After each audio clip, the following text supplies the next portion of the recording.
You are now witnessing the moment where this man became one of the fastest to ever run the 300-meter dash indoors in a college uniform. The only problem is, 2 more men have already run even faster in the month of December. But before I get into that, allow me to clarify why I made this video. Because college track and field doesn't get hardly any television coverage. Which means, even if you wanted to follow the sport, good luck piecing it all together. So for that reason, I am determined to bring it to you. Every major performance that is going down on a college track, week in and week out, regardless of your division. Because college track and field at its highest level is basically Olympic level. And the athletes who just competed this past weekend went out there and proved it.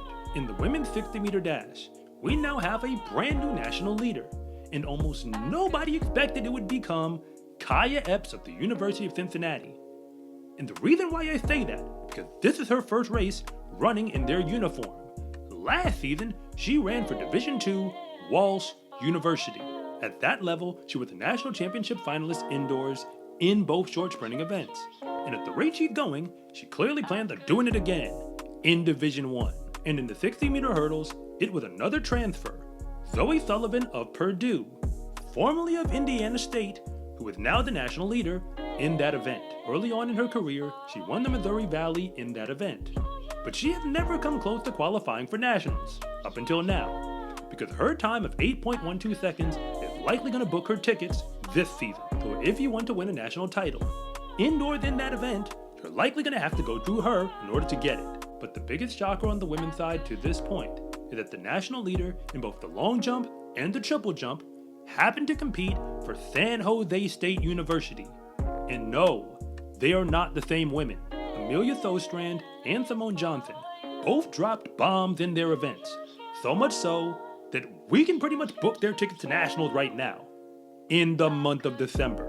And considering that California has a whole bunch of power conference teams that are not named San Jose State, it's abundantly clear that the name on the front of the uniform has nothing to do with how talented the athletes actually are inside of it. But if you're new here, I want to say thank you for even making it this far into the video.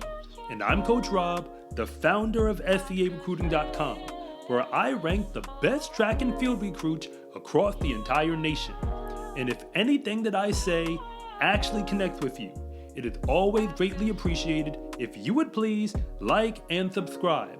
But if I don't, just let me know in the comment section, because I try to read them all. But almost all the action on the men's side this past weekend took place in the sprinting events. And it all starts with Mason Lawyer of Washington State. He's not the national leader in the 60-meter dash, but he's dangerously close, and the second man this season to break the 6.6 second barrier. And less the men in college this season plan on running faster than they've ever done in the past. It's almost a lock that he's going to be there at the national meet, and if he shows up, it'll be the first time he's ever done it in his career. The same man who has never won a conference medal in the Pac-12 up until this point. So yes, he was never supposed to be this fast, but that was then, and this is now, because we do run the races for a reason.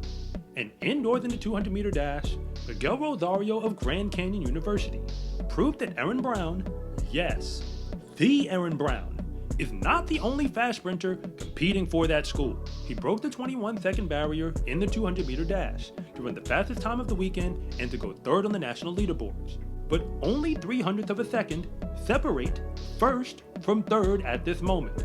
But I know for a fact that a bunch of athletes are gonna run even faster, which brings me now to the 300-meter dash situation. And yes, it is actually a situation, because although it's not a national championship event, it also becomes an amazing test for athletes early in the season, because most people are only going to run it once. 3 men this season have already run fast enough to put their names on the leaderboards for the top 10 fastest all time in a college uniform.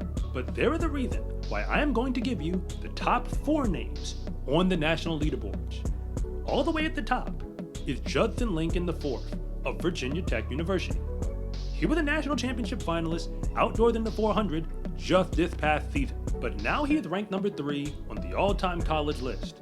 But Cameron Miller of Purdue is ranked number 5 on that same list for the performance he just put down. And he was also there at the NCAAs, both indoors and outdoors in the 200. He was actually in the final for the 200, even if you didn't notice. And I've already told you that Logan Popelka of Texas is in third. And his time now ranks him number 11 all time. He was inside the top 10 when he ran it. The problem is, Cameron Miller ran even faster just a day later. And in Logan's case, he probably wasn't supposed to be this fast because he started his career originally at Boston University in the Patriot League.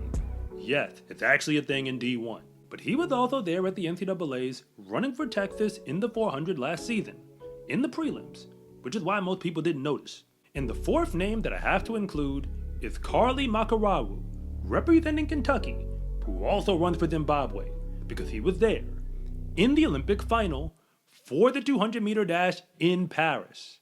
So if you had any doubt that college track and field is basically Olympic level, now you should have your evidence, because remember, he is in fourth. And after all that, I do have to apologize for waiting so long to tell you about one more incredible performance. Eli Kasiba of Grand Valley State University, yes, it is in Division II, didn't just break the national record for Division II in the high jump. He went 7 feet 6.5 inches. For the people who want me to give the metric numbers, it's about 2.3 meters.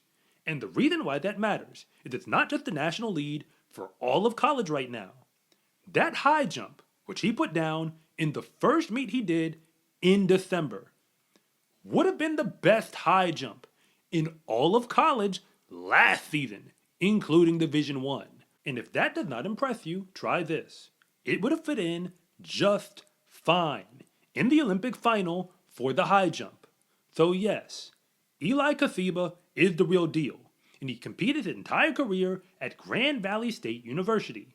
And he did that during the transfer portal era, which is a big deal. We are going to crown a high jump national champion in Division I this year, but I'm gonna be honest, we might as well put an asterisk on it, because I don't see anybody around who's jumping higher than that this season. I am very well aware that many talented athletes in the NCAA have not yet competed on the track, and probably won't do it until the month of January. But when they get there, they now know who exactly they need to beat to get to the top of the leaderboards.